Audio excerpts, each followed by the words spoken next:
तो नमस्कार दोस्तों, स्वागत है आपका चैनल द गार्ड के नेशन में। दोस्तों, आज के इस वीडियो में हम लोग बात करने वाले हैं इंडिया और भारत में क्या अंतर है, क्योंकि आज हमारे देश में इसी बात पर चर्चा हो रही है कि आखिरकार हमारे देश का नाम क्या रखा जाए। दुनिया में कहीं भी जाएगा तो वो भारत ही रहना चाहिए।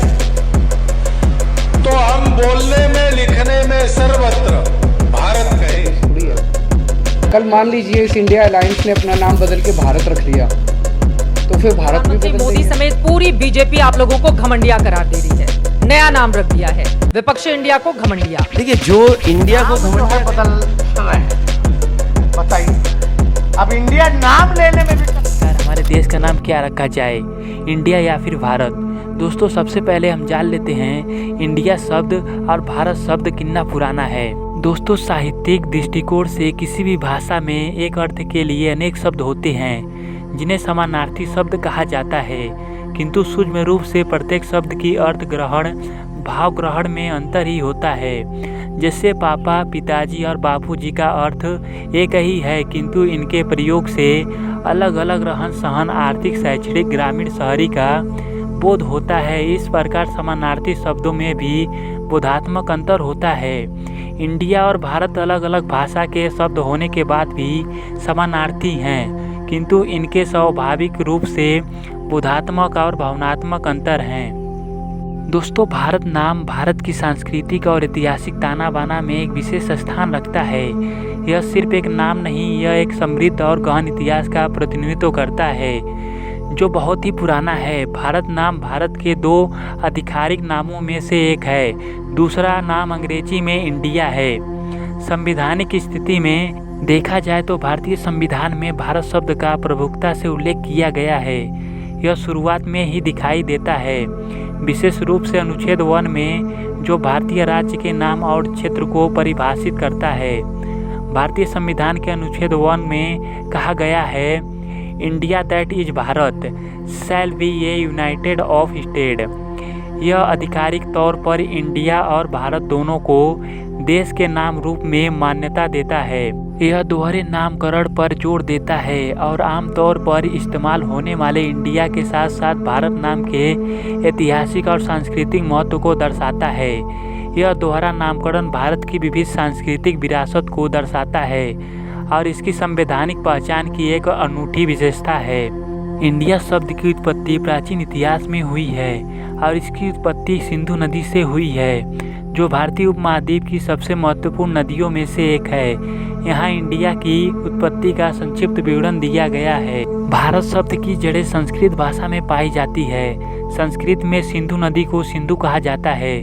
सिंधु का पारसी उदाहरण हिंदू था और इस शब्द को बाद में यूनानियों ने हिंदू नदी के आसपास के क्षेत्र को संदर्भित करते हुए इंडोज के रूप में अपनाया। ग्रीक शब्द इंडोज अंततः इंडिया के रूप में विकसित हुआ जब इसका लैटिन में अनुवाद किया गया। यह नाम हेरोडोटस और मेगास्थनीज जैसे प्राचीन यूनानी लेखकों द्वारा लोकप्रिय किया गया था, जिन्होंने भारतीय उपमहाद्वीप के लोगों और संस्कृतियों के साथ अपनी बातचीत के बारे में लिखा था। समय के साथ भारत शब्द पूरे उपमहाद्वीप में फैल गया, विविध संस्कृतियों का और प्रतिनिधित्व करने लगा। औपनिवेशिक युग के दौरान आमतौर पर यूरोपीय खोजकर्ताओं, व्यापारियों और उपनिवेशिकवादियों द्वारा किया जाता था। आज इंडिया देश का अंतर्राष्ट्रीय स्तर पर मान्यता प्राप्त नाम है और इसका उपयोग दुनिया भर की विभिन्न भाषाओं में आधिकारिक तौर पर किया जाता है। भारत में यह विदेशी नाम भारत के साथ अस्तित्व में है, जिसका गहन सांस्कृतिक और ऐतिहासिक महत्व भी है, जैसा कि पहले उल्लेख किया गया है।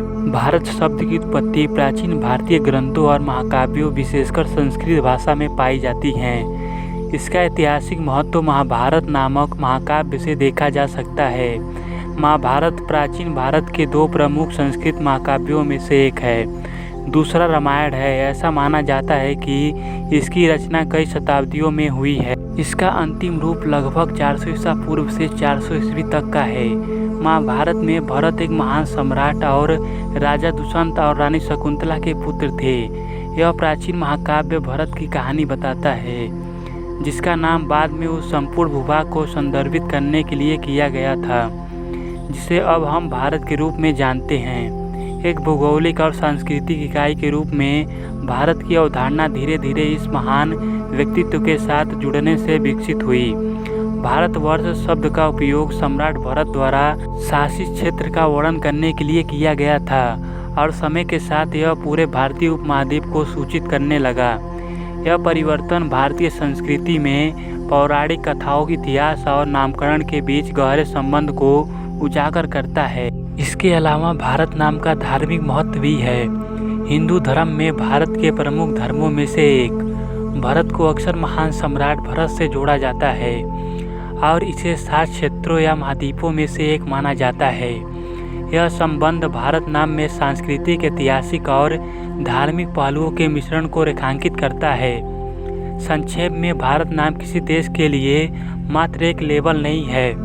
यह भारत की प्राचीन विरासत, इसकी समृद्ध पौराणिक कथाओं और इसकी विविध संस्कृति का प्रतिबिंब है। यह भारतीय उपमहाद्वीप में भाषा, इतिहास और धर्म के बीच गहरे संबंध के प्रमाण के रूप में खड़ा है।